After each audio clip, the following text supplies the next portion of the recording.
Assalamualaikum warahmatullahi wabarakatuh. Gimana kabarnya?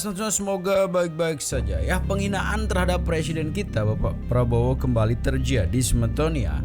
Ini dilakukan oleh seorang ibu-ibu kembali Semetonia. Kemarin oleh mahasiswa, sekarang ibu-ibu. Yang dimana penghinaannya ini kok semakin masif begitu Semetonia. Tapi kalau kita lihat apa yang dilakukan Prabowo sekarang ini, hal yang banyak sekali melakukan perubahan, termasuk korupsi. Ada juga gebrakan-gebrakannya yang nantinya bagaimana untuk mensejahterakan rakyat. Tapi yang namanya presiden juga Bapak Prabowo adalah manusia biasa juga yang ada kurang lebihnya ada. Tapi intinya sebetulnya apa yang dilakukan sekarang ini ya kita tunggu saja action kayak gimana ke depannya. Jangan sedikit-dikit dihina, sedikit dikomentari. Jadi seperti kata salah satu pendakwah juga di sana ya, seorang Gus ya, kok mendengar orang yang tidak dipilih begitu. Presiden Prabowo ini kan dipilih sekian juta orang begitu. Kok masih mendengar orang yang satu orang sebenarnya tidak ada yang milih. Jadi ini menarik untuk kita reaksi Semeton ya. Bagaimana videonya? Ini dia. Kamu Prabowo, berkat kamu Prabowo, endasmu, di mana endasmu Prabowo? Di mana endasmu Prabowo? Di mana endasmu Prabowo? Bapak Prabowo, kalian itu sebenarnya presiden atau presiden-presidenan? Betul begitu sahabatku, adik-adikku, kalian itu Pak Prabowo, kalau Anda presiden, tangkap Jokowi dan troni-troninya secepatnya. Tangkap Jokowi dan troni-troninya secepatnya. Tangkap Jokowi dan troni-troninya secepatnya. Tangkap Jokowi dan troni-troninya secepatnya. Adili, masukkan mereka semua penusa kambangan. Ingat, kalian mudah kendali, Allah yang mempunyai kendala.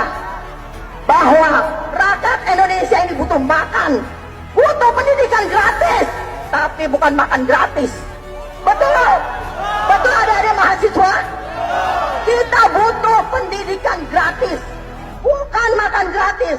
Makan gratis akan menjadi apa? Kotoran, ya kan? Menjadi tai. Menjadi tai. Menjadi tai.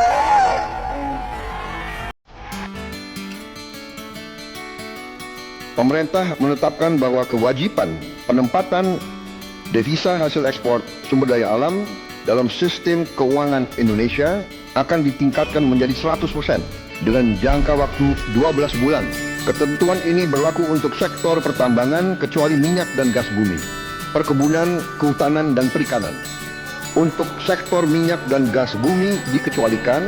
Dengan langkah ini, di tahun 2025, devisa hasil ekspor kita diperkirakan bertambah sebanyak 80 miliar dolar Amerika. Karena ini akan berlaku mulai 1 Maret. Kalau lengkap 12 bulan, hasilnya diperkirakan akan lebih dari 100 miliar dolar. Makanya jangan dikit-dikit ikut provokator. Milih presiden itu biayanya triliunan, melibatkan ratusan juta orang. Kenapa begitu orang itu terpilih kamu lebih percaya bersama provokator yang tidak pernah ada yang milih? Presiden dipilih ribuan orang, tiba-tiba percaya sama Rocky Gerung yang tidak pernah dipilih orang. Coba presiden dipilih jutaan orang, tiba-tiba Pak Amin Rais mau bikin people power, ya nggak jalan. Yang datang cuma 1000, bukan people power tapi upil power. Lah itu kenapa kita ini lebih percaya? Seorang bupati itu dipilih ratusan ribu orang, tapi begitu berjalan kita lebih percaya sama 1-2 orang yang anti kabupaten. Jangan nalar kita menikah dengan suami istri kita masing-masing itu sudah puluhan tahun. Masa kita lebih percaya sama isu yang dilontarkan sama tukang ojek? Jangan begitu. Kalau itu yang terjadi, fondasi yang kita bangun akan runtuh. Baik buruknya, ini adalah negeri kami, negeri kita, Indo. Pemirsa, Presiden Prabowo mengundang ratusan rektor dan pimpinan perguruan tinggi negeri maupun swasta dari seluruh Indonesia ke Istana Negara. Pertemuan ini merupakan sejarah pertama kalinya Presiden mengundang seluruh rektor dan pimpinan perguruan tinggi untuk berdiskusi. Pertemuan dianggap sebagai tonggak penting dalam upaya menjadikan perguruan tinggi sebagai pusat riset inovasi dan pencetak sumber daya manusia yang unggul. Pertemuan dilanjutkan dengan sambutan pembuka dari Presiden Prabowo Subianto dan dilanjutkan dengan diskusi tertutup. Prabowo mengatakan diskusi ini akan menjadi diskusi hati ke hati tentang keadaan yang berlaku di Indonesia dan dunia yang akan mempengaruhi seluruh pihak. Saya mengundang saudara-saudara sore hari ini untuk memberi penjelasan tentang apa yang sudah kita kerjakan, apa yang akan kita kerjakan dalam waktu yang akan datang, dan tentang keadaan yang berlaku di bangsa kita dan keadaan yang berlaku di tingkat global di dunia. Karena apa yang terjadi di dunia akan mempengaruhi kita, sehingga kita patut untuk memahami apa yang sedang terjadi. Kemudian kami sudah meminta waktu Presiden untuk bulan depan hadir pada saat penyerahan kepada warga negara Indonesia yang tidak punya gaji, ya, yang tidak punya gaji seperti pedagang sayur, pedagang bakso. Dia tidak punya gaji, dia tapi punya usaha, dia punya penghasilan. Dan kami akan melakukannya di bulan April, ya, akhir April. Kita siapkan paling tidak sekitar 25.000 unit. Ini akan kita buat sekitar tanggal 25 April di Jawa Barat, Jawa Tengah, Sulawesi Selatan, Sumatera Selatan, Kalimantan Selatan, Nusa Tenggara Barat, dan masih banyak lagi daerah lainnya. Rencana kita akan pada saat akad pas acara paling nggak 1.000 kita akan serahkan. Gimana caranya anak dari keluarga miskin bisa keluar dari lingkaran kemiskinan? Pak Presiden kita, Prabowo Subianto, punya rencana besar, yaitu membangun 200 sekolah rakyat tahun ini. Sekolah ini berasrama dan ditunjuk khusus untuk anak-anak dari keluarga kurang mampu, teman-teman. Jadi konsepnya itu boarding school. Mereka akan mendapatkan pendidikan gratis dan fasilitas yang layak dan lengkap. Targetnya itu kalau nggak salah satu sekolah bisa menampung 1.000 murid. Nah, tahap awalnya dalam 3 bulan ke depan akan diresmikan dulu 53 sekolah, lalu menyusul ke 147 sekolah, dan pemerintah nggak perlu bangun dari nol karena Kementerian Sosial sudah punya aset gedung yang tinggal direnovasi, teman-teman. Jadi artinya program ini bisa berjalan lebih cepat. Tapi ada pertanyaan besar di kita semua. Apakah program ini akan benar-benar terrealisasikan sesuai target? Atau justru akan menghadapi hambatan dan tantangan? Menurut kalian gimana, teman-teman? Coba ya, share pendapat, drop komen.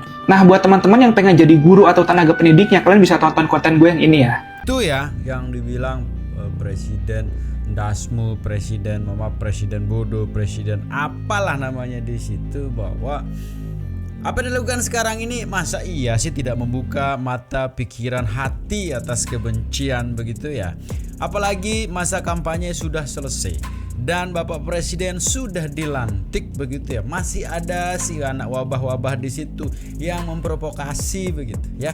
Yang hanya tiduran rebahan terus tulis cuitan begitu untuk bagaimana memperkeruh suasana. Katanya kemarin anak wabah ini kan anak yang terdidik begitu ya, secara akademis katanya. Tapi kok masa iya masih tidak bisa membersihkan hati dan pikiran. Yuk kita menatap ke depan, bagaimana sih nasib bangsa ini kan tergantung dari generasi-generasinya begitu. Ini kan sudah disediakan rumah, mau akan dibuatkan sekolah, akan disejahterakan, korupsi mau dihilangkan. Masa iya sih program seperti itu tidak didukung begitu? Jadi maunya presiden kayak gimana begitu ya? Kemarin dikasih yang lemah lembut seperti Jokowi, ada saja. Sekarang tegas terus membasmi korupsi dan sebagainya, masyarakat ada aja jalan. Terus kayak gimana sih maunya gitu loh ya?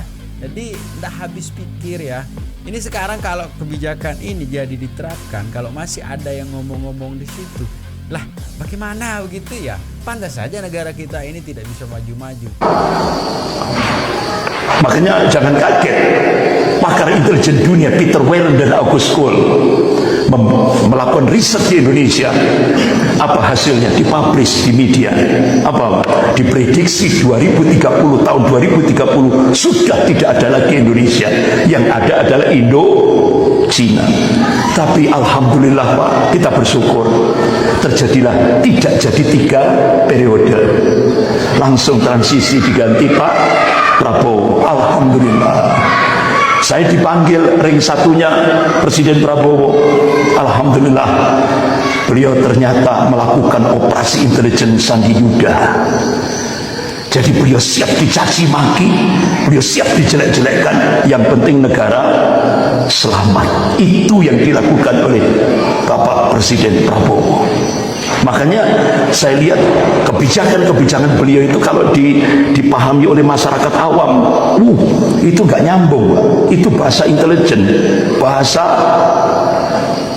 politik itu beda, nggak bisa dia contoh ya. Ini contoh kemarin itu di grup-grup WA itu kan marah semua itu, banyak yang mencaci maki Pak Prabowo ketika di Hambalang. Hidup Jokowi, terima kasih Jokowi, ya kan? Itu kan bahasa intelijen, bahasa politik itu Pak, nggak bisa itu. Itu ternyata setelah saya coba dapat informasi dari ring satunya Presiden, itu ternyata beliau pakai strategi 2 tangan, satu ngangkat, satu jatuhkan. Diangkat, hidup Jokowi, terima kasih Jokowi. Ternyata setelah itu tangkap Hasto. Ya, begitu tangkap Hasto, akhirnya apa? Nyanyi Mr. Mulyono harus didatangkan. Tidak hanya itu, Tom Lembong, termasuk Tom Lembong, Mr. Mulyono harus didatangkan ke sidang pengadilan. Termasuk Bu siapa itu yang Pertamina direksinya. Saya diperintah oleh Mr. Nah, itu loh Pak, 2 strategi 2 tangan, satu diangkat, satu di bawah. Kemarin juga begitu. Kenapa Ustaz? Pak Prabowo kan kok ngumpulkan 8 naga, bukan 9 naga ya, 8 naga. Kan podo ae Ustaz.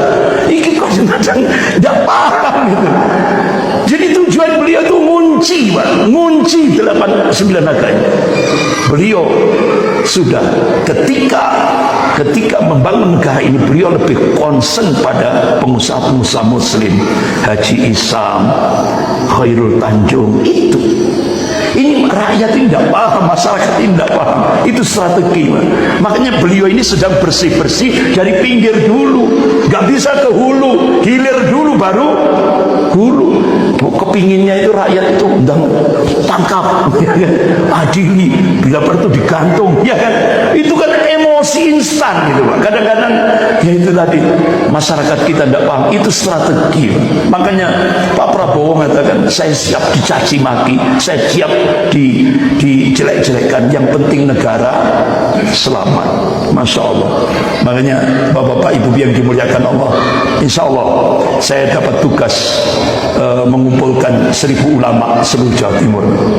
Jadi mohon doanya, insya Allah. Kenapa? Karena Presiden Prabowo di depan parpol-parpol sudah memberikan statement, ayo kita kembali kepada Undang-Undang Dasar 45 yang asli. Kenapa? Karena Undang-Undang Dasar 1945 itu sudah Akhirnya mulai kelihatan lagi nih guys, benang merah fungsi dari Danantara. Nih lihat nih, Prabowo hidupkan lagi proyek hilirisasi batu bara lewat modal Danantara. Seperti kita tahu, nggak ada investor yang mau investasi di batu bara. Karena apa? Berbahaya buat dampak lingkungan dan segala macam, dan nggak sustainable. Ini kan artinya investor aja mikir, ini berbahaya, rugi, jelas. Ini kok kita pakai uang-uang kayak gini tanpa pertimbangan matang segala macam. Investor aja nggak mau, ini negara.